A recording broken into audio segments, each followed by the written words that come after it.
झाड़ू, हाथ में झाड़ू, सर पे बापू वाली टोपी पहने हम आए हैं। आम आदमी आए हैं, आम आदमी आए हैं। गली मोहल्ला नुक्कड़ बस्ती सबको ही हम साथ में ले आए हैं। आम आदमी आए हैं, आम आदमी आए हैं। हो हो हो हो हो हो। वो तो रोज करता था घोटाले। मैं हूं कविता उपाध्याय और आप हैं नमामि डिजिटल के साथ। नया साल शुरू हो चुका है, ऐसे में आम आदमी पार्टी लगातार जमीनी स्तर पर काम कर रही है। मृदुला रस्तोगी जी हमारे साथ में है। प्रीत विहार 20E की अगर बात करें तो पूर्व निगम में प्रत्याशी भी रही हैं और इस समय पर बहुत समय से जनता के बीच में जा रही हैं। ई श्रम कार्ड की बात हो, जन सुविधा की बात हो, चश्मा वितरण हो या अन्य कोई काम हो, काम करती रहती है। ये इन्हीं से बात करेंगे। लेकिन सबसे पहले मास्क देखिए, मैडम ने भी लगाया, हमने भी डिस्टेंसिंग रखी है। फिर से वो दौर आ गया है जब हमें अपना ध्यान खुद रखना होगा। इसी पे भी चर्चा करेंगे। दिल्ली में लॉकडाउन की स्थिति दिखाई दे रही है, क्या कुछ होगा उस पे भी बात करेंगे। सबसे पहले मृदुला जी आपका बहुत बहुत स्वागत है। जिस तरह से नया साल आया, पिछले साल अगर 21 की बात करें तो आपने काम भी 21 किया, बहुत अच्छा काम किया। साल है 2022, ऐसे में आपका काम रुका नहीं और स्पीड में बढ़ रहा है। क्या काम कर रहे हैं इस समय पर आप प्रीत विहार के लिए? जो यहाँ की जनता है उसको वोटर आईडी और ई श्रमिक कार्ड, इसकी मैंने सुविधाएं उपलब्ध कराई हैं। जगह जगह जाके हमारे लोग उनकी बना रहे हैं वोटर आईडी और ई श्रमिक कार्ड, और मैं चाहूँगी कि इस क्षेत्र के लोग ज़्यादा से ज़्यादा इस सुविधा का लाभ उठाएं। जी, कहाँ कहाँ आप ये जो कैंप है वो ऑर्गेनाइज कर रहे हैं और कैसे टीम कर रही है काम? अभी कल तो हमारा सी ब्लॉक प्रीत विहार में था, आज मधु विहार में टीम है लगी हुई है और मैं भी जाती हूँ वहाँ पर। किसी कारणवश आज मैं वहाँ से इधर आ गई हूँ और वहाँ पर अच्छा रहता है हमारा, लोग अच्छी संख्या में आते हैं, लेकिन डिस्टेंसिंग का बहुत ध्यान रखा जाता है। मैंने उन लोगों को मास्क लगाने की सख्त हिदायत दी हुई है, सैनिटाइज़र वहाँ होता है, लोग थोड़े थोड़े करके आते हैं और उनका काम होता है और लोग खुश हैं। 2022 ही ऐसा साल होगा जब चुनाव होंगे और ऐसे में जनता के सामने आपको अपना मत भी रखना होगा कि आप किस तरह से प्रीत विहार को, हमेशा से जो रोल मॉडल का आपका एक सपना है, उसको आप सशक्त करती हुई दिखाई देंगी। तो क्या कुछ करने वाले हैं इस साल और किस तरह से देख रही हैं एमसीडी चुनाव को? एमसीडी चुनाव में मेरी तो इच्छा है कि ईश्वर मुझे जिताए, ताकि मुझे यहाँ की जनता की सेवा का मौका मिले और मैं सेवा में यहाँ के जितने भी सीनियर सिटीजन्स हैं, बच्चे हैं, माताएं बहनें हैं, उनके लिए अपनी श्रेष्ठतम सेवाएं दे पाऊँ। जैसे शौचालय हो गए, सीनियर सिटीजन्स के लिए पार्क हो गए, बढ़िया सी लाइब्रेरी हो गई, उनके लिए इंटरटेनमेंट के साधन, बच्चों के लिए मूवेबल लाइब्रेरियाँ, और जो यहाँ की महिलाएं हैं उनके लिए भी तरह तरह की सुविधाएं, जैसे यहाँ पे साफ़ सफाई अच्छी, नालों की सफाइयाँ, कूड़ा समय से उठना है, बायोडिग्रेडेबल वेस्ट की रिसाइकलिंग होनी और सेग्रीगेशन भी होना प्रॉपर, और उनके लिए उनके क्लासेस चलाने ताकि सेग्रीगेट कर पाएँ। और इस तरह की अनेक सुविधाएं जो यहाँ की जनता को अब तक नहीं मिली हैं, जैसे कैमरे लगवाना और अंधेरे जो डार्क स्पॉट्स हैं वहाँ पे लाइट्स लगवाना, और पता नहीं अनगिनत काम है इस क्षेत्र में, पेड़ों की कटिंग कराना, पार्कों को ठीक कराना।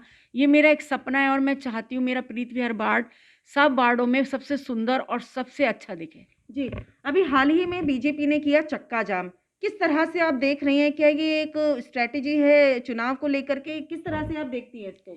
ये जो चक्का जाम किया गया, मुझे तो इसका कोई औचित्य नज़र नहीं आया। समझने वाली बात है, अगर कोई समझदार व्यक्ति है तो इस बात को समझ पाएगा।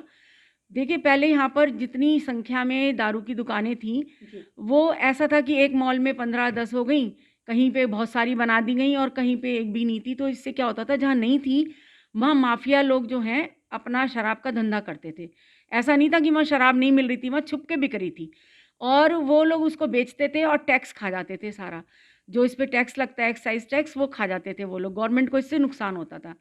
और जहाँ पे ज़्यादा संख्या में थी दुकानें, वहाँ पे भी बड़ी ऑकवर्ड पोजीशन होती थी दिन दहाड़े। जैसे हमारे क्रॉस रिवर मॉल है यहाँ पर, तो वहाँ पर मैं जाती थी दिन में, तो दिन में भी मैंने देखा लोग बड़ी अजीब-अजीब हरकतें कर रहे हैं, अजीब तरीके से बातें कर रहे हैं दारू पीकर।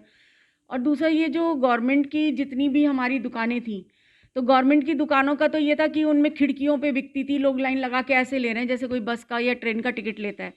तो इससे भी बड़ा ख़राब प्रभाव पड़ता है। तो मेरी जो मतलब ये है सोचना है कि अगर इस तरीके का हमें रखना था, तो इससे तो सोसाइटी पे और भी ख़राब प्रभाव पड़ रहा था। अब तो एक एरिया बना दिया गया है कि भाई इतने एरिया में आप एक दुकान खोलोगे जिसमें अंदर चलेगा दारू बेचने का काम, बाहर सड़क पे नहीं होगा। और आई डोंट थिंक कि इससे पब्लिक को कोई ऐतराज़ होना चाहिए। ये सब पॉलिटिकल स्टंट है। ये पॉलिटिकली इस चीज़ को पब्लिक में गलत तरीके से फैला रहे हैं कि ज़्यादा दुकानें खोल दी और दारू पे ज़्यादा जोर दे रहे हैं। इसमें देखिए गवर्नमेंट का भी फ़ायदा हुआ है। जो एक्साइज़ की चोरी होती थी ना, इसमें वो भी इनको मिलने लग गई, तो ज़्यादा कमाया इन्होंने। 9 करोड़ मतलब अच्छा, पहले से ज़्यादा बढ़िया हुआ है इनका कलेक्शन इस बार। तो मेरा तो आम जनता से यही अनुरोध है कि आप राजनीति के इन चक्करों में ना पड़कर आप इसको ध्यान से समझें कि जो हुआ है वो वाक़ई में बहुत अच्छा हुआ है। जो ये कहा जा रहा है कि कुछ इलाकों में हमारे घर के पास खोल दी गई, आज से पहले यहाँ नहीं थी, आप ये गलत सोच रहे हैं। वहाँ पे चोरी छुपे सब होता था। जी। अब खुल के हो रहा है, सामने हो रहा है। कोई नकली नहीं मिलेगी, सब असली मिलेगी। कोई चोरी चपाटी नहीं होगी, कोई वहाँ पर स्मगलिंग नहीं होगी। और जो पंजाब से और जो हरियाणा से यहाँ पर बड़ी-बड़ी गैदरिंग में जो दारू वगैरह आ रही थी स्मगल होके, वो सब भी बंद हो गई इससे। तो शोर तो मचाएँगे माफिया, और वो ज़रूरी भी है। तो लेकिन पब्लिक को इससे प्रभावित नहीं होना चाहिए। तो कुल मिला के ये आपको पॉलिटिकल स्टंट लगता है? हाँ, मुझे तो काफ़ी हद तक। और या फिर कुछ लोग जो कि समझ नहीं पाते किसी बात को, तो ये मुझे उन लोगों का थोड़ा-सा उनके ऊपर हँसी भी आती है और थोड़ा-सा अफ़सोस भी होता है कि वो किसी बात को बिना सोचे समझे उस पे एक्शन ले रहे हैं। नया साल का पहला वर्किंग डे था मंडे, और ऐसे में टायरों की हवा निकाल दी गई डीटीसी की, और तमाम ऐसे 15 पॉइंट्स थे दिल्ली में जहां पूरी दिल्ली डिस्टर्ब हो गई क्योंकि रोड पर जाम ही जाम लग गया। ऐसे में क्या लगता है, जनता क्यों परेशान, कैसे देखेंगी आप इसको? आप देखो ना कि आप जनता की परेशानी की बातें कर रहे हैं, उसके लिए आप प्रोटेस्ट कर रहे हैं और जनता को ही परेशान कर रहे हैं। जनता की क्या गलती थी भाई इसमें? आप अपना प्रोटेस्ट करते, किसी नेता के घर के बाहर करते, शांतिपूर्वक आप करना था। शांतिपूर्वक करते, आप अपनी आवाज़ उठाइए ना। ठीक है, आपको नहीं बात समझ में आ रही, अपना-अपना मत है। हम तो आपको समझा रहे हैं कि गलत नहीं है ये, लेकिन आपको फिर भी गलत लग रहा है। तो आप जनता के लिए अगर इतना आपके मन में दर्द है, तो आप जनता को परेशान करके कौन-सा जनता के दर्द को दूर कर रहे हैं, और बढ़ा ही रहे हैं ना। जी, मृदुला जी, केजरीवाल जी हो चुके हैं संक्रमित कोरोना से। हालाँकि और भी कई दिल्ली के भी अगर कहूँ कहूँ मनोज तिवारी जी भी संक्रमित पाए गए हैं। ऐसे में किस तरह से आप अपील करेंगे जनता से? क्योंकि वीकेंड कर्फ्यू लग चुका है, सैटरडे, संडे जो है अब बंद रहेगा, और भी तमाम रोकें जो हैं वो लगाई जा रही हैं दिल्ली में। आपकी क्या सलाह रहेगी दिल्ली वासियों के लिए? सबसे पहले तो मैं भूल गई थी, मैं आप लोगों को नववर्ष की बहुत-बहुत सारी बधाइयाँ आपको देती भी हूँ। मैम।